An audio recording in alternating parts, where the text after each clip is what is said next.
Hello, everyone, and welcome to Profiles in Risk. I'm your host, Nick Lamparelli. On this stormy night, you might hear thunder in the background. I think there's a thunderstorm coming through. I am pleased to introduce Joey Giangola. Joey is the managing editor of Agency Nation. He's also a broker at Giangola Insurance. I did not know that, Joey. How are you? I'm good, Nick. Can we get out like our favorite R.L. Stein, like Goosebumps books and read them during the thunderstorm? Can we have that? Make that happen? We can do whatever you want. It's your show. You can help yourself to the Feels refrigerator like if you it want. feels like a good, it's nice stormy summer evening. Like it feels like a Goosebumps book is in order. Maybe the Yes. Ghost Next Door or something like that. I don't know. My favorite part of the thunderstorm is the cool weather that comes afterwards. Yeah. So once you can step outside and not be worried about getting struck by lightning, that cool air, especially here in New England with the breeze off the ocean, it's wonderful. It sounds lovely. I don't know. I think weather is supposed to move. I feel like we should have already got that, but like we didn't, and it's like 97 degrees here right now. So I don't know if that happened or not. But good luck for you. I'm glad that's happening for you. I looked at the forecast and it's going to be in the mid 70s the rest of the week. So Ah, pretty nice. awesome. Pretty Nice. awesome. Agency Nation. Yes, sir. I think most of my audience probably knows I who don't know. you are. We share a lot of your videos. Maybe. They I know don't know. what you do. They may know that fellow that you work with. Yeah, most people know that guy. Yeah, he's a bit odd in that he thinks Buffalo's like the center of the sports universe. But anyways, Agency Nation, what is that? That's a big question. I will tell it to you from my perspective of one experiencing it as somebody in the industry, knowing Ryan basically before it was born, to kind of seeing it being born, and to now I would obviously love that. Yeah. being a part of it. Um, again, Ryan Hamley, if for everybody, that's who we were kind of alluding to, the Buffalo epicenter, if you will. Um, Obviously the chief marketing officer for trustedchoice.com and Agency Nation. We've known each other for a long time, predating his time at trustedchoice.com and Agency Nation, to when he was working at his family's agency.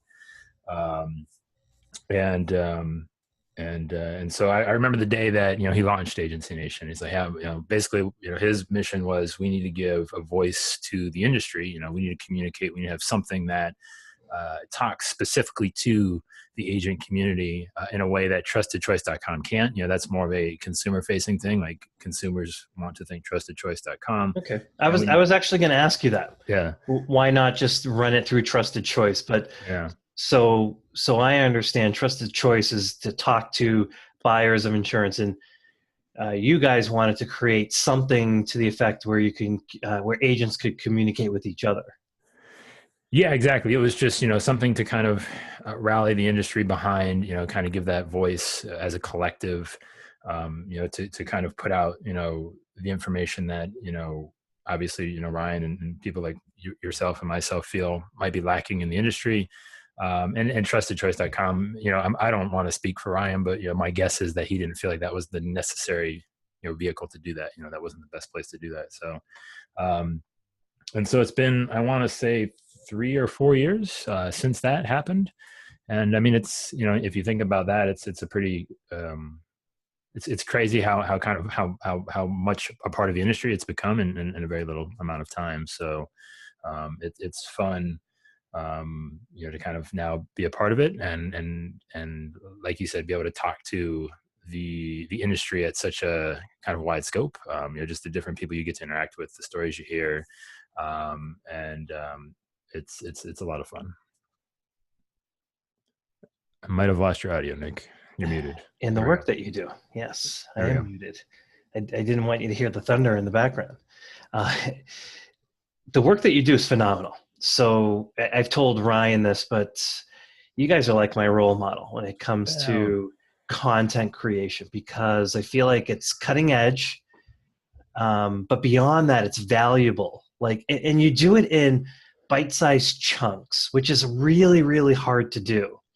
So could you talk about the genesis? I mean, you said that Agency Nation's what, 4 or 5 years old yeah, now? I think 4 Okay, years. four Yeah. so 4 years old. So that's like not necessarily at the beginning of social media. So Right. social media had already started. So when you guys were thinking about doing Agency Nation, I'm sure social media was a big part of the agenda. Yeah. You guys were contemplating it. What were you guys contemplating in terms of content? I mean, like when Agency Nation kind of first launched. Yeah. So I mean, back in the day, like, Ryan, made, kind of made his name in blogging for his agency. And that's where a lot of Agency Nation's content originated, some deep dive articles and things like that. That was kind of the first place that the content got started. So it was, Ryan kind of leveraging that email. And then I want to say maybe a year or so, year and a half after, expanded into the podcast, which at the time was Agency Nation Radio. Slightly different format than, obviously I don't know how geeky we want to get in all of this stuff, but, um, you know, then Agency Nation Radio kind of came into play. Then I would say about this time last year is when Ryan moved into the whole video thing hardcore with the vlog. Did the first episode of the show, and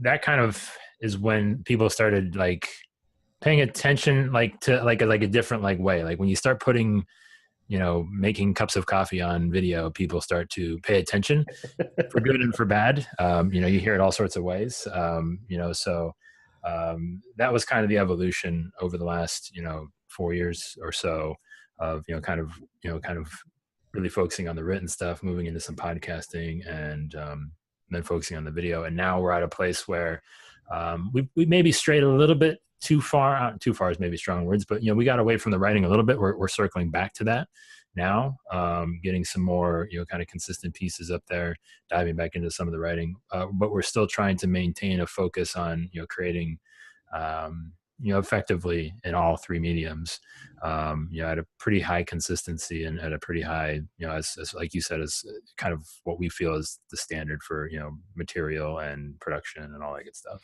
Yeah. Did Ryan have to kick you or drag you kicking and screaming into video? I feel like you're a natural at it now. Uh, But could you talk about like your first few attempts and what that was like? so me and Ryan actually made a strange discovery. So we both, basically made our name doing videos and blogging in our agencies, right? So we found out we were both looking for our first video that we ever created for agencies, and like within 3 months of each other, we had both actually.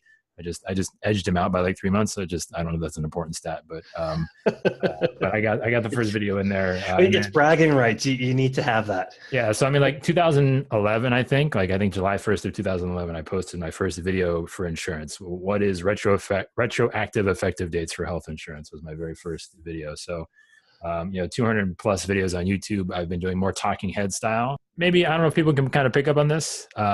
We like to move kind of fast on things. So, it's like, hey, this is good and let's just go. And so it was a different style of video, right? So heavy editing, recording B-roll and music. And it's just a whole different production process than sitting in front of a web camera and just cutting out your mistakes. When I was researching you for this, That sounds scary. I know nobody likes that. So so What'd you when I find, was Nick? What'd you find? Tell me. Maybe when I I'll was learn something. pulling up my full James Comey on Dossier. you, Dossier. That's my favorite we word. really dug in, went full dark state on you, Nice. and you're still an insurance broker. I mean, I still have a license for sure. Yes. Okay, so let's talk about how did you get into insurance? Yeah. So I grew up in an insurance family. My grandfather started the Giangola Insurance in Ashtabula, Ohio in 1955. And my dad and my two uncles came into the business at various different stages. They've been doing it, 20, 30, 40 years respectively. And I came in, it's a very similar story. We make these jokes all the time. No one really comes in looking to get into insurance, right? So I went to college, and was a business major. that failed economics. I didn't fail. I was smart enough to drop the class before I officially failed it. And then I switched that over to corporate communications because that was the next closest thing without losing all of my business credits. But all the while, really just trying to be a musician was my kind of passion. I try to do that. I wouldn't have Yeah, known I know, right? looking behind you. I know. I try to hide it. I try to hide it. It's something I'm never proud of. So I went into that, tried that for a couple years after college. Obviously, you guys can kind of guess the ending of that story. And it was, I think, 3 years, about 2009, when it was like, well, let's give the family business a try. And that's when I got into selling health insurance for the family. You obviously liked it. Yeah, I mean, that's something that, like I said, you grow up trying to do everything but sell insurance. As a kid that grows up in an insurance family, but there was something interesting, and I came into it right before the whole healthcare reform, Obamacare situation. So I knew the underwriting world and things like that for a couple of years, and there was something kind of seductive about the whole, people hating health insurance and like kind of like wishing that you didn't exist in life. That was appealing to me. I liked. It wasn't that you could potentially be a hero.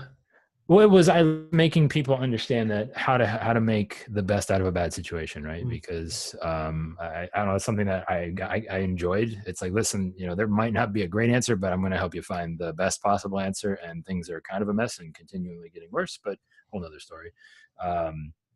It's how do we make that the best thing for you? So I kind of got into that, and it's still something that I really enjoy. But yeah. So did you meet Ryan through Trusted Choice?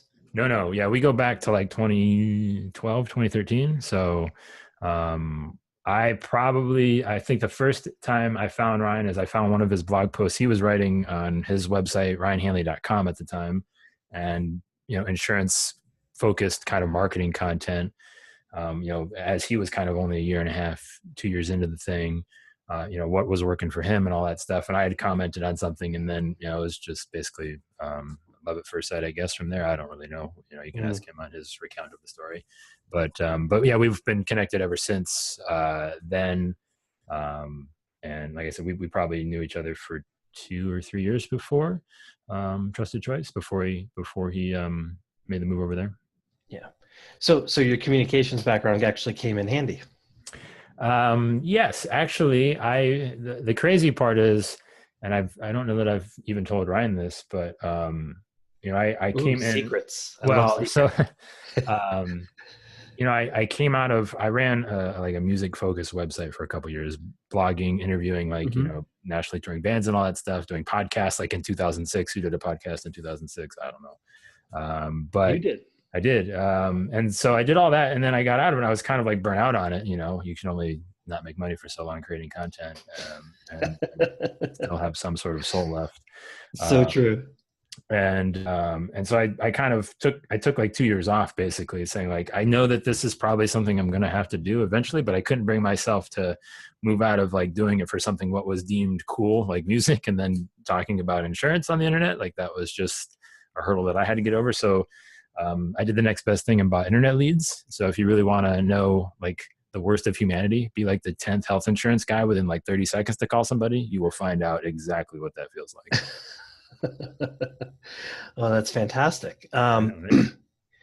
So let's go into insights from what you learned, both as a broker and what you've learned over years of interviewing people and blogging and talking about the agency system.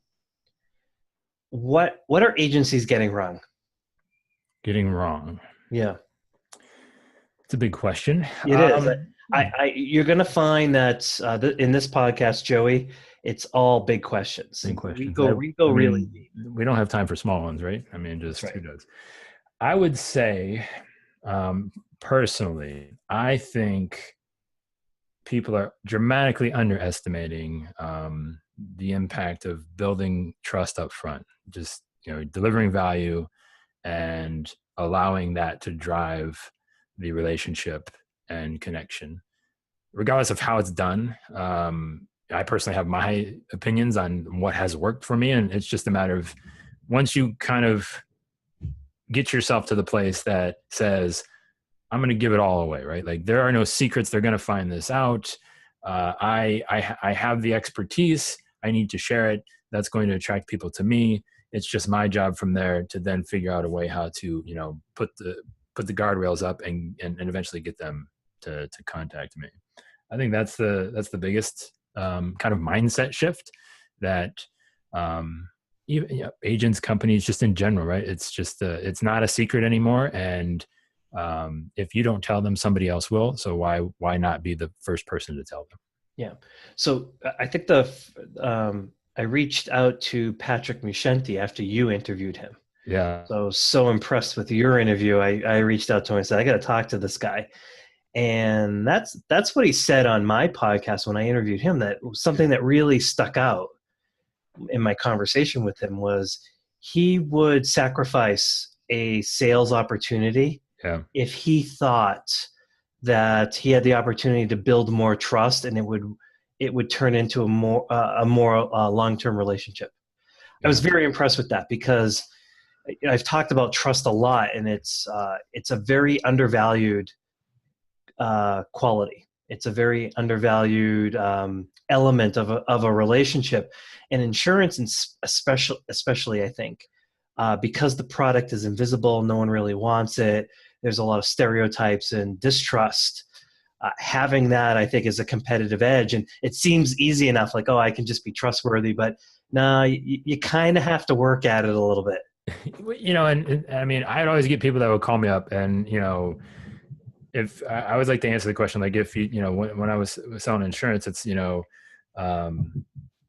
if you had to do one thing to get business and how does it work, it's like I just made videos and people called me. Obviously there's more subtleties to that, but I mean, like if you said you could only do one thing, I would make videos and people would call me, and people would call me up and be like, oh, did you know so much about health insurance? Like you're the expert. I was like, wow. I was like, I don't know. I mean, yeah, thank you. But ultimately I'm just the only guy that has decided to put it online. Like really, that's Exactly. like the call. Yep. There are plenty of people that know as much, if not more than me.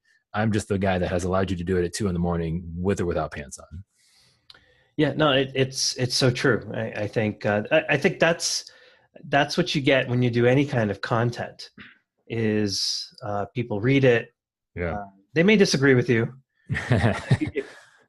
which is fine. Yeah. I actually enjoy that too.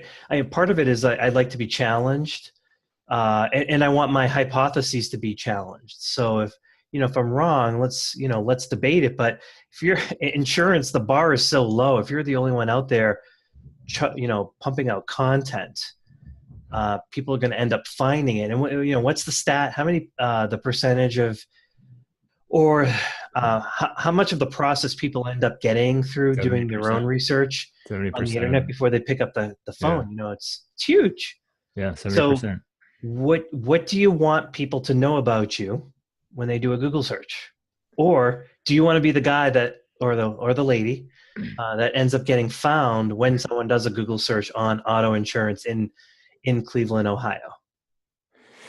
Yeah, and I'm big on this, and this goes even like, let's just say like you're not even like, all right, I'm not making a video, Joey. I'm barely can string 2 coherent sentences together. Like, fine, like that's like I get that. Like that's not.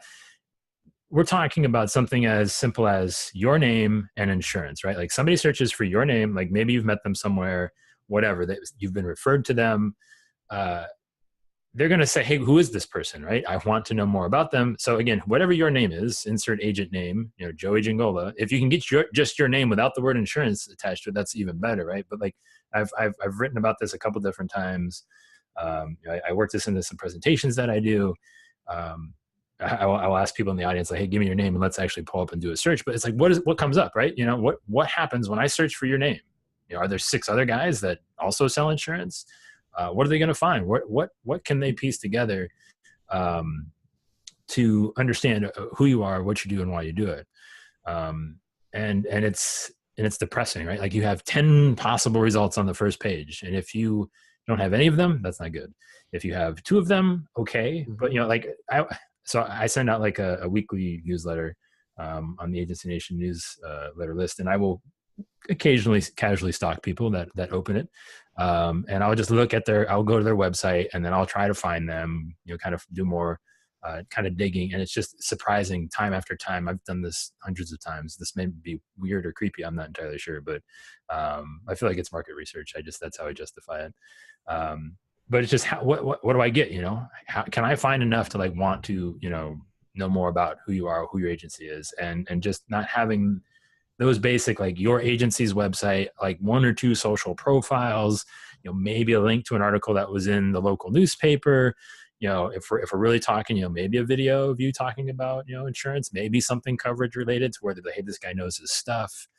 At the very least, like a picture and a bio, like all those kind of things, right? It's just what can people find from you? I don't know that was necessarily a question anywhere, but No, that's great. I mean, that's it, it's all about credibility, and it's easy enough, right? Yeah.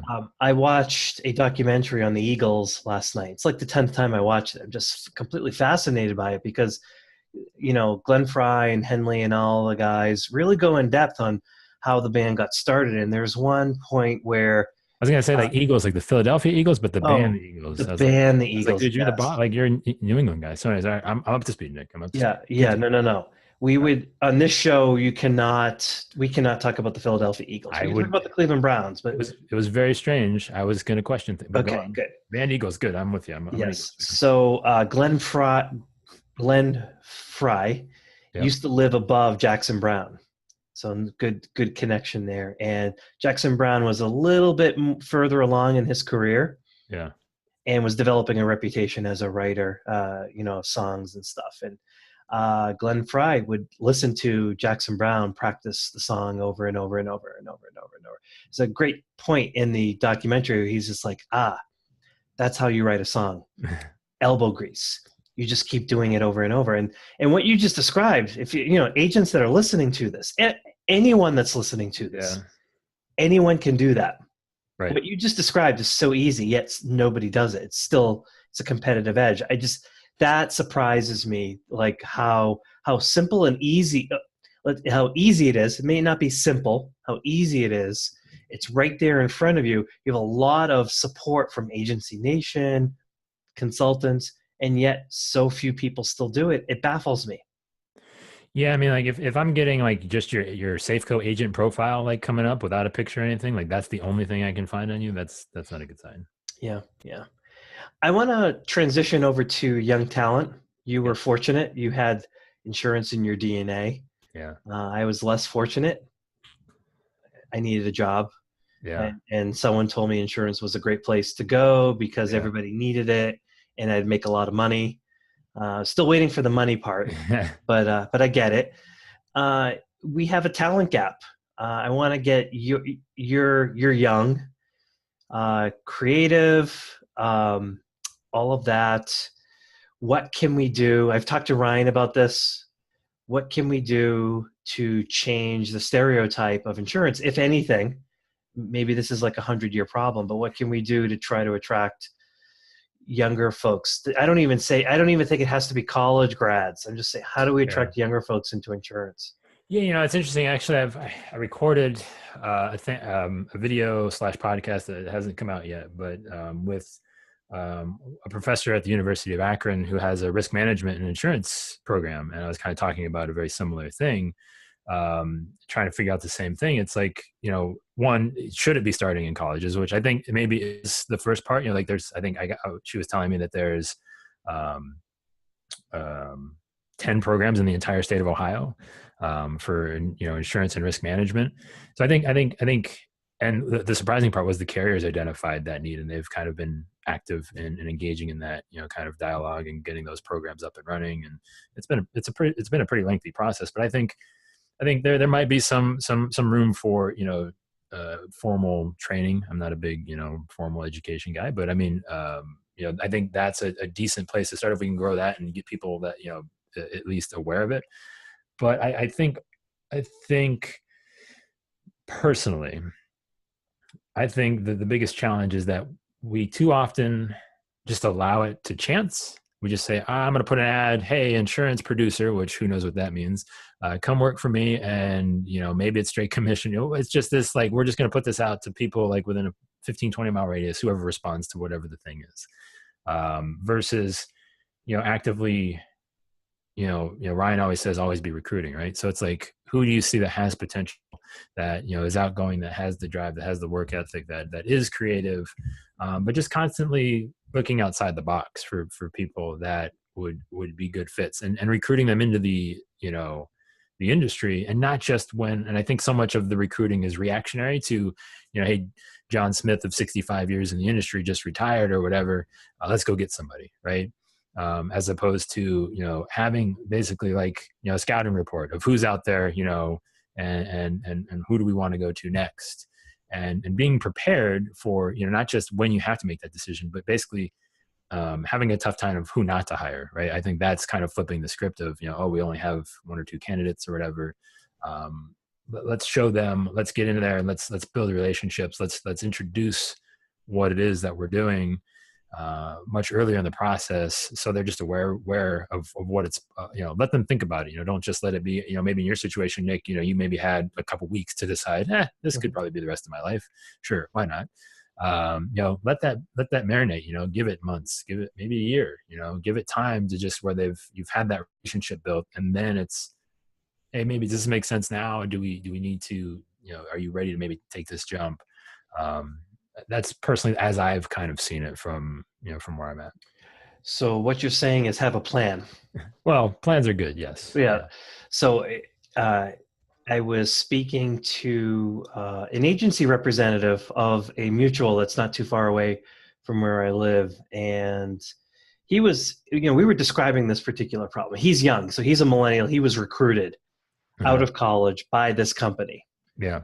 And he said, the plan's simple. They have a strategy, which is, they're in the Boston area, so they're not going to go into Boston and go to Harvard or MIT or, the big school, BU, those big schools, and try to compete with Microsoft, Amazon. They're not going to do that. They don't have the budget. Yeah. They don't have the resources. They probably recognize they don't even have the message.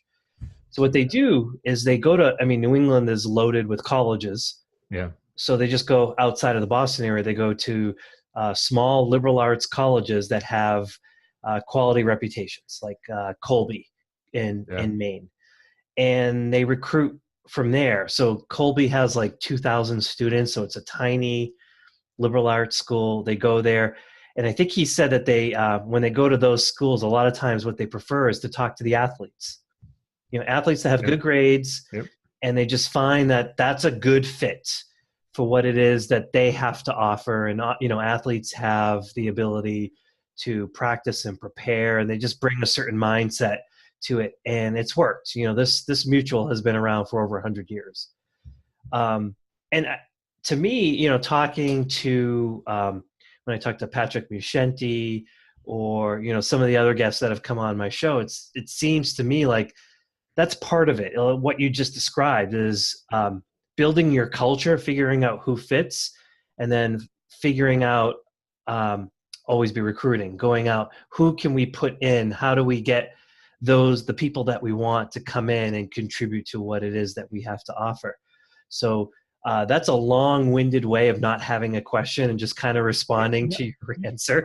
So here's the thing, right? I think the way that most insurance jobs have been presented do not fit what the rest of the world, business or just, employment kind of represent now, so it's rethinking what does that look like, and what are you willing to kind of, reshape or rethink the way that, people work with inside of your agency, and like you said, culture. And there's just a lot of it that goes into it. So, there is no magic bullet. There's no right answer. There's no wrong answer. I know agents that, that are doing it successfully kind of in the more traditional way. I know agents that are, very, open-ended with, the way that they approach hiring new talent. And, there might not be a single person in the same location or state or whatever, it just might all be remote. So it's like you said, it's about understanding who you are as an agency, and then figuring out a way to build relationships with people that you possibly want to work with. So you guys are making a bet that the agency system will be around. I'm sure feel pretty uncomfortable if you were building a career on something that was going to get disrupted. So, put on you look at your crystal ball, you know, Yeah. peering out. How do you envision the agency system operating like 5 or 10 years from now? Is it, I've heard people say, well, the small local agents, they're going to probably disappear. Tony's been pretty adamant that personal lines only, agents will probably drop. But then I talked to Kelly Donahue Pirro, and she says, give me a personal lines agent and I'll Yeah. show you how they can really carve out a niche and make a great career. So here's the headline that I think most people get wrong. I don't think it's going to look a whole lot different in 5 years. I mean, if you think about what 5 years ago was today and how we were kind of saying the same thing, I think it will, maybe 25% at best be different. You know what I mean? It's not going to be a dramatic overhaul of what we're doing. 10 years, maybe. Personally, I think the biggest thing that everybody has to kind of wrap their brain around is, once this idea of being able to acquire and kind of maintain relationships at a greater scale is kind of more easily attainable within mid-size agencies, smaller agencies.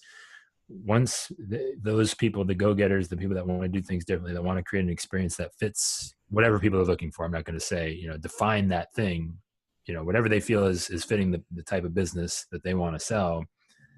Whoever is creating that, and whoever can handle it the best and most efficient way and get somebody from point A to point B in the most enjoyable manner, I think is going to win.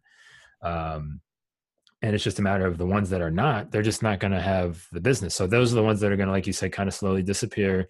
They're kind of cool with that. Maybe they're not. It doesn't really matter. But what does matter is their ability to handle more volume, right? So you're going to have fewer brokers, agents, maybe, as opposed to just the kind of the shotgun approach, on every corner, maybe it's one per, 2 or 3 blocks or whatever it is. I don't know the numbers, but that would be my bet, is that, the ability for an agent to scale, just the way they do business and the way they bring it in is going to help enable them to absorb and maintain clients in a way that we haven't seen before. Yeah. So technology. Sure. Yeah. You like to just say, like, Joe, you could have said this in Word, and, really just save everybody a whole lot of time. I was hoping when you peered into your crystal ball, you were going to be like, agents will arrive at client meetings in taxi drones. Yeah. They'll communicate via blockchain using it. Never mind. That's a fantasy of mine. Anyway. Well, so I got in a little bit of trouble. I asked Mike Larocco, CEO of State Auto, this question of, like, what happens when insurance isn't too complicated to understand, or whatever it is, right? Like, when it's just it is what it is. I don't know what happens at that point, but there will come a time when, and privacy and regulation will be the two biggest kind of deterrents from this. But when, there's enough information out there, and there will be enough, like you said, systems, technology in place to interpret that information in a way that, and at a speed that we can't necessarily comprehend right now. So what does the agent look like in that, regard? I don't know the answer to that. I would, if I knew the answer to that, Nick, I don't know that we would be having this podcast right now. I guess that's just what I'm saying. Yeah. But it's just the speed in which information is processed and delivered. That will be the ultimate game changer, in my opinion, right? When insurance is this kind of living and breathing organism that's, kind of always on, always underwriting, always happening. And there isn't, maybe when there isn't the need for, oh, I bought this new thing, I need to add it to I need to add it as an endorsement to my policy. It's, hey, we saw that you bought that thing, and it's going to increase your premium by X. Would you like to do this? Maybe that's a voice notification, yes or no, or maybe it's just a push notification to your phone. Would you like to increase? Do you accept? So that's kind of, if we really want to go far out, Nick, like, that's kind of what I think. Yeah, that's interesting. I've been in organizations where they've built predictive models, and I've seen how other models work, and I think I think there's a lot of value for agents that are listening. I think there's a lot of value for agents to become more data savvy. But at the end of the day, I still think it's a product that kind of needs to be sold. Like someone is going to need to be there in some fashion.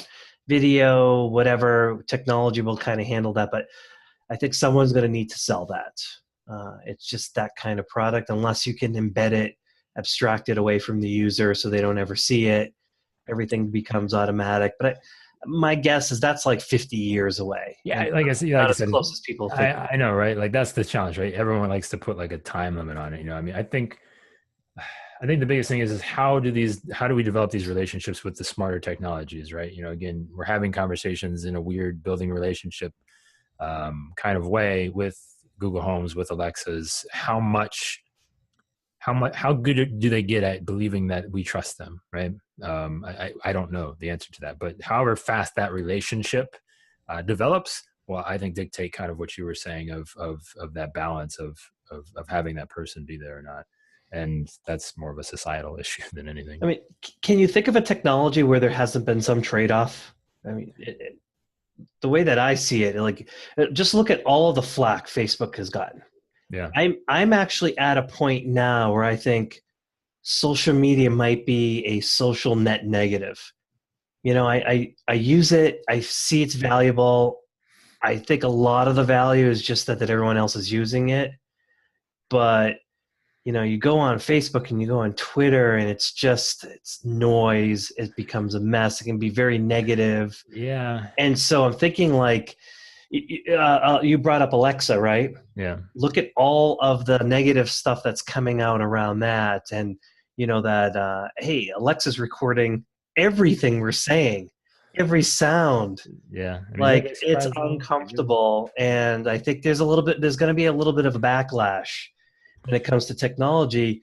I see it in small ways now where I'm seeing a blog article every once in a while of people who have been able to disrupt their phone, and they're trying to get back their lives a little bit. I get it when I talk to folks on my podcast about, how do you stay organized? And I'm just surprised how many people have gone back to manual calendars, Really? you know? Let's transition over to more personal stuff, back to Sure. more personal stuff. First of all, there's a third component of Agency Nation that we haven't brought up. Okay. I don't Who know is if I know that? what it is. What's that? The third Sydney? person? Oh, Sydney? Yeah. Yeah, absolutely. Sydney Rowe, for Yeah, sure. she's done great content.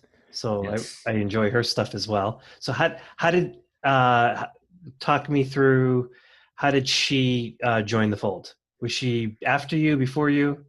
Yeah, Sydney was definitely way before me. She's got like 2 years on me at Agency Nation. She came, uh, I think, yeah, it was about 2 years ago, and she kind of started. She's like one of the one of the first people Ryan kind of recruited on. Not necessarily for the specific Agency Nation team, but like her focus was to, grow Agency Nation University. That's kind of her thing. Like the basically the place where agents can kind of go take deep dives into things, connect with a broader scope of agents that are actually kind of in the thick of this and things like that. And she also does fantastic video work, where it's something that what's fun about working with Sydney and Ryan is always kind of feeling like you're the worst. So we kind of push each other to get better and be better. And and she has a ridiculous ability to connect with people and have people react and respond to the stuff that she puts out. Like, and me and Ryan tell her this all the time, and she still doesn't believe us. But just I mean, the disproportionate amount of like just the ability she has to kind of cut through everything and just connect with people is pretty remarkable. And for sure, that's like. I always think like I don't try to make a video like Sydney, but man, like that was so good. How do you it's like so it's like there's this kind of thing that um that she has that both of us have tried to say like listen, like this is not like normal. So you're awesome. So Yeah. How do you guys collaborate? it's a little more haphazard than some might believe, but it's we like to try and that's kind of one of our big initiatives over the next, I would say, 6 months, and we've kind of been focusing on it for the last couple months is how do we make sure that everything that we're doing is kind of leading into the next, not necessarily, but like so that we kind of have a little more cohesion to some of the things. Because initially, when I came on board, I've only been there a little over 6 months, which it feels weird, it seems longer, but it was let's just do the thing, right, and let's make sure that we get it out. And that was kind of the barometer. Hey, can we hit deadlines? Can we make this stuff happen? Can we make it good? Can we make it interesting? Can we make it different than what everybody else is doing? And now it's like, how do we really sharpen the sword and put things together in a way that um, people would really never expect. And so it's a we're definitely guilty of Slack threads just kind of drilling over camera gear from time to time. So that happens quite a bit. Joey, when you aren't working, what do you enjoy doing? And let's make sure it goes beyond just playing music. Oh man, so this is gonna sound probably more pathetic than it needs to. It's, for the last while, it's been kind of a lot of work. I mean, if I'm not working, it's definitely family time. So it's hanging out with the kids, doing the things on the weekends, birthday parties and such. People would joke. I always, if you read the Sunday newsletter, I always include what I do on the weekends with my kids, and everybody. There's a running joke of like I go to a birthday party like every weekend of just neighbors or cousins or nieces or whatever. Yeah, it's definitely family time. I was just going to say I ordered a new keyboard. I'm going to learn how to play the piano a little bit more than I can. Oh, not one of these. No, like an actual like musical keyboard. And I was actually gonna be my thing. Like I don't do enough on Instagram. I was like, maybe if I like take them on like a little musical journey, I might show them like my process of learning how to play something a little bit better. But music is definitely, I will try to take one of those things off the wall from time to time. But 3 kids currently, another one on the way. That doesn't happen too often with just noise and sleeping and all those fun things. So that's definitely a thing. Or I do enjoy Cleveland sports, and we've had numerous discussions on. I have sympathy. So sorry, Nick. There you go. The sympathy is real. I appreciate that. Yeah, we've been through it in Boston, so it'll. I keep telling you, but it'll turn itself around. Okay, let's get to the final 2 questions, then I'll cut you loose, let you go back to your family. More important things. Do you have any tools or techniques that you use to stay organized or productive? Ooh, that's a terrible question for me. Tools and let's see, to stay organized. I feel like I'm kind of organized, but then when you ask me that question, I don't have like a tool so I use Google Keep, probably would be my number one. Like that's, if I need something, like I put it there. I'm not an Evernote guy, which, throw the Evernote shame my way if you want. That's fine. No. I could never figure out Evernote. Just never comfortable with that. I like Google Keep a lot better. Yeah, I don't know. It's just I usually don't go for like simple, but it works. Like I just go with like it works, and I've got a whole bunch of things in there. So I put stuff in there to kind of keep me organized. I don't. I write very few things down. I keep a lot of stuff in my head. Whether that's good or bad, I don't know. The only thing that I ever write down, I make this joke all the time, is I have a list of, on the podcast that I do, at the end of every show, I just say basically like 2 minutes of some stupid observation that I have of life, and I have to write those things down. That's the only thing I can't remember. And plus it feels like pressure to like actually make it be semi-coherent. So I will write that list down. But other than that, it's just, I'll formulate some plans in Google Keep. I like to keep it pretty simple. But I use a lot of things, just natively. I don't use any like crazy social media schedulers or anything like that. I'll just go to the actual platforms to kind of get into that. What was the other part? I feel like I'm not really fully answering that question. No, you did. It was organized, productive. Google Keep's a good answer. All right. Well, so as long as you're impressed, that's all that matters, right? I'm impressed. I'm impressed that you don't write things down usually as well, because I'm kind of the same way. So I feel like we're a simpatico when it comes to that. I feel like it's like the worst thing about me, but I feel like I feel like it just keeps everything going, I don't know. It's Yeah. just, if, I've been advised to journal, okay. but I don't like to write things down. So So, when I get my reminder, so I do use technology. I use the Day One app that reminds me to just journal stuff. And I get the app on my phone as well. And when it pops up, it gives me the option of taking a picture. Like okay. don't write something down, take a picture. And so my whole journal is filled with pictures and very few words. Or I might say, interviewing Joey for podcast. I think I'm defeating the purpose. Well, That's where I was going with so, I mean, if we're just going to go on this little saunter to the side here, Nick, I think it's just how do you get ideas out? Are you writing them down? Are you doing a podcast? It's more about, how do you get the stuff in your head out in the most effective way it. possible? Yeah, yeah. Final question is books. What books? Boy. Yeah, I've had people that have said no books. I had someone said I don't read books. Like it's just I'm too busy. I'll read articles and they'll, but have there been like I'm talking your entire life. Like was there a book that struck you that you still kind of look favorably on after all these years? Anything? um, the last book I can officially remember reading from cover to cover was The Kid Who Can Only Hit Home Runs. So Did you like it? I did like it, yes, because I love baseball. Um, that's my joke of that's the last book I've officially read. I'm not, again, I lied. Whatever I said about my organization, this is the thing I hate about myself the most. And my inability to read long form content. Something about it, it just does not capture my attention. I don't read fast. So it feels very inefficient.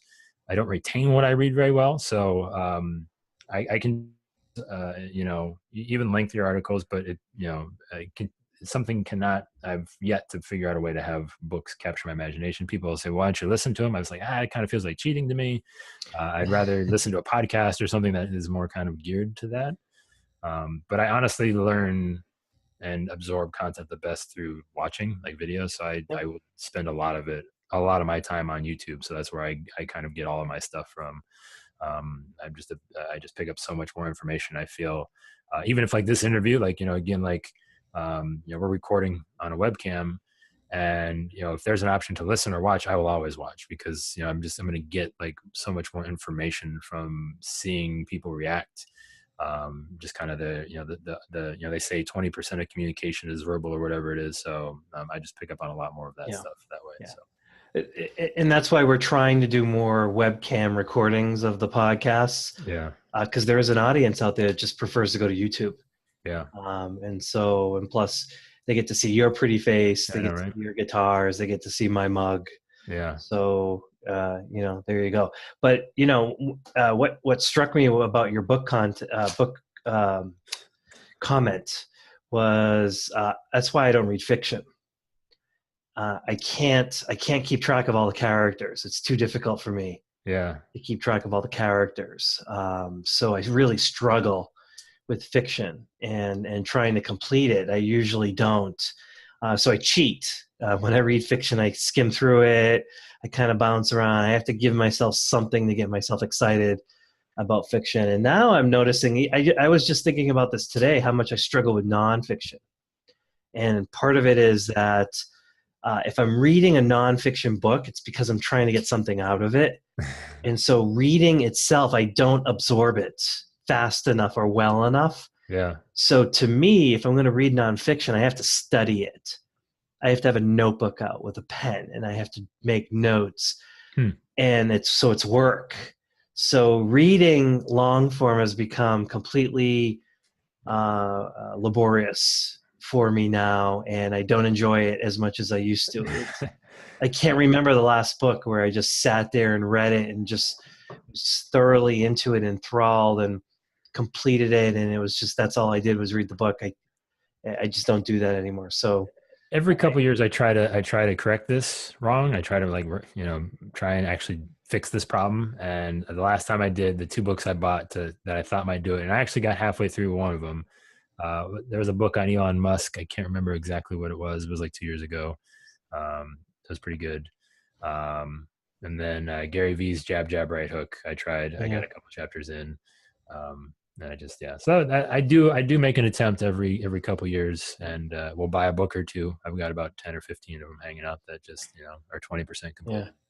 I have a library over my shoulder, which you can see, and I think most of those books I have not read. I get excited. Yeah. I will see a book. I listened to a podcast for an author that was writing about creativity, and I was like so tempted to go buy the book, and I'm like, I have hundreds of dollars worth of books that I have not read. Why would I just buy that book? I have like a hoarding mentality when it comes to unread books. Well, I mean, financial commitment. You like to put a little skin in the game, think that might change the behavior, all those fun Of things, right? course, yeah, but it doesn't. No. So I need to kind of slap myself and learn from that. Yeah. So, Joey, I learned a lot about you that I didn't know. Our audience, I hope, has learned a lot about you that they didn't know. And thank you for taking time out of your day to enlighten us. Awesome, man. It was a pleasure. Always a good time when we can kind of bump into each other. Really appreciate you having me on, man. Yeah, awesome. And you're welcome anytime. We should do like a collaborative video. Next time you're inviting like Bachman, Yeah. make sure Oh, you you want it? Is that what you're saying? If John Bachman gets the invite, Nick Lamparelli also gets the invite. That's where we're drawing the line. yes. All right. Okay. It's a Yes. challenge. All right. How about this? We'll do it right here. We're gonna put it on the record. Everybody's what is it? We'll make it happen. Give me something. Um I just want to be in one of those introductory videos, like,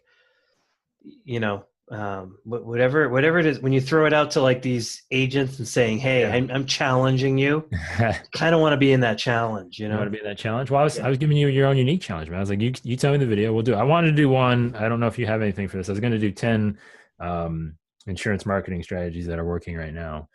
Get like 10 different agents and people from the industry to kind of give like the marketing strategies they feel most effective, and get kind But of in like, video format. yes, a video format. Yeah. Yeah. Yeah. Yeah. Okay. Well, send me the email or whatever, and let's do that. All right. You got a marketing strategy for me? The one that's working best for you right now? I don't want to spill the beans. I want to record a No, video. I'm just saying like you got Oh, one. You got one for I me? think so. Yeah, Okay. All right. Well, we'll use that one. So there you go. It's done. You're in. I'm in. Feel good? Awesome. Yeah, All right. Like awesome. it. Thank Okay, you. man. Making dreams come true. To the audience, Joey Giangola, thank you. We'll see you, Joey. I'm sure I'll talk to you at some point. And for the audience, we'll talk to you next time. See you. Here.